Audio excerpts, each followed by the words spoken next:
Hello दोस्तों, स्वागत है आपका एक बार फिर आपके अपने लीगल चैनल सोर्स पर प्रहार में। मैं हूं एडवोकेट सनी शर्मा। और दोस्तों, आज के इस वीडियो में मैं आपके लिए बहुत ही इंपॉर्टेंट जानकारी लेकर के आया हूं, जो कि पति और उसके पूरे परिवार को मालूम होना बहुत ही आवश्यक है। और यदि आप लोग भी ऐसी गलती कर रहे हैं तो इस पूरे वीडियो को देखने और समझने के बाद आप लोगों को ये समझना चाहिए कि आपको इस तरह की गलती नहीं करनी है जो कि इस केस में हुई है, और ना ही इस भ्रम में जीना है जिस भ्रम में इस केस में पति और उसके घर वाले जी रहे थे। अदरवाइज आपके लिए भी प्रॉब्लम क्रिएट हो सकती है, आपको भी जेल की सलाखों के पीछे जाना पड़ सकता है। तो दोस्तों, इस पूरे वीडियो को ध्यान से देखिएगा, स्किप बिल्कुल मत कीजिएगा। और यदि अभी तक चैनल को सब्सक्राइब नहीं किया है तो चैनल को सब्सक्राइब करके नोटिफिकेशन बेल पर जरूर क्लिक कर लें, ताकि फ्यूचर में भी जब भी मैं ऐसी कोई लेटेस्ट जजमेंट, कोई लीगल पोस्ट आप लोगों के लिए लेकर के आऊं तो उसकी जानकारी सबसे पहले आपको मिले। दोस्तों, मैंने बीच में कई सारे वीडियो बनाए जो लीगल तो नहीं थे, मोटिवेशनल टाइप के थे, या फिर उसमें मैंने आपको अपने कुछ विचार शेयर करने की कोशिश की थी। ऐसे कई सारे वीडियो थे जिनमें मैंने आपको बताया कि भाई जो पैसा होता है वो बहुत इंपॉर्टेंट नहीं होता है। आप सब कुछ हासिल कर सकते हो, उससे लग्जरी हासिल कर सकते हो, लेकिन फिर भी आप खुश नहीं रह सकते।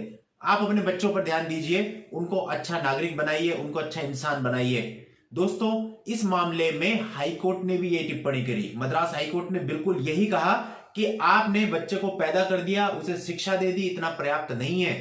आप उसको पहले एक अच्छा नागरिक बनाइए, और ये जिम्मेदारी मां बाप के ऊपर है।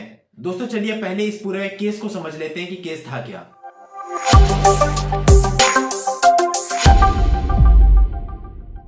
इस केस में 2016 में शादी हुई थी पति और पत्नी की, और उसके बाद 29 सितंबर 2017 को पत्नी ने अपनी जान दे दी, जिसकी वजह पति और उसके परिवार के द्वारा किया गया उत्पीड़न रहा। मामला दर्ज हुआ सेक्शन 498A और सेक्शन 304B के अंतर्गत, जिसमें इल्जाम लगाए गए कि पति और उसके जो माँ बाप थे वो उससे दहेज की मांग करते थे। उसको मानसिक रूप से इतना ज्यादा उत्पीड़न उस लड़की का किया गया कि उसने ऐसा कदम उठा लिया।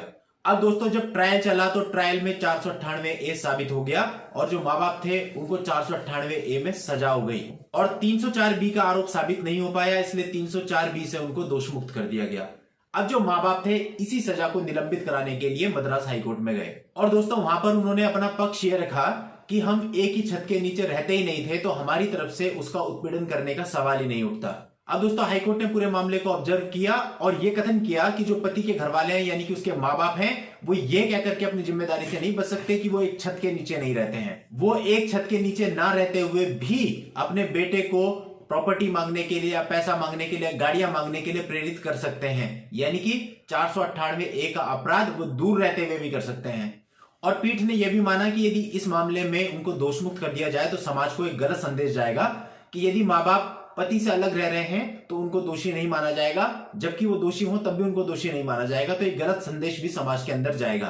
तो इसलिए दोस्तों, अधिकतर लोग ये समझते हैं कि 498A के जैसे मामले में यदि माँ बाप को हम अलग कर देंगे तो बच जाएंगे, उनके ऊपर कोई दोष नहीं आएगा। तो ऐसा बिल्कुल भी नहीं है। यदि आप अपने माँ बाप को अलग भी रख रहे हैं तो 498A में इसका बहुत ज्यादा फायदा आप लोगों को नहीं मिलेगा। इसलिए कोशिश ये करनी चाहिए कि इस प्रकार का उत्पीड़न किसी का करना ही नहीं चाहिए, बल्कि हमें तो अपने बच्चों को समझाना चाहिए कि इस प्रकार की लालच अपने मन में ना रखें। अब दोस्तों, मद्रास हाईकोर्ट ने उनकी सजा को निलंबित करने वाली याचिका को यह कहकर खारिज कर दिया कि निचली अदालत के रिकॉर्ड से यह पता चलता है कि उनको जो सजा हुई है वो बिल्कुल ठीक हुई है। यानी कि मद्रास हाईकोर्ट ने भी माता पिता को दोषी माना और 498A के लिए उनको सजा सुना दी गई। तो दोस्तों, इसलिए यदि आप गलत काम करेंगे तो उसकी सजा भुगतने के लिए भी आपको तैयार रहना चाहिए। आप ये नहीं कह सकते कि हम किसी प्रकार का कोई एक्सक्यूज बना लेंगे और हम सजा से बच जाएंगे।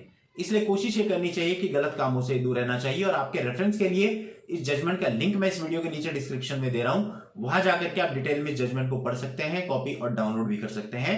यदि आपकी कोई पर्सनल समस्या और आप मुझसे बात करना चाहते हैं तो उसके लिए इस वीडियो के नीचे डिस्क्रिप्शन में मेरा व्हाट्सएप नंबर दिया हुआ है। उस व्हाट्सएप नंबर पर व्हाट्सएप मैसेज के द्वारा आप अपनी अपॉइंटमेंट बुक करके मुझसे बात भी कर सकते हैं। नेक्स्ट वीडियो में नई लीगल जानकारी के साथ मैं आपसे फिर मिलता हूं। तब तक के लिए goodbye and thank you for watching. Take care.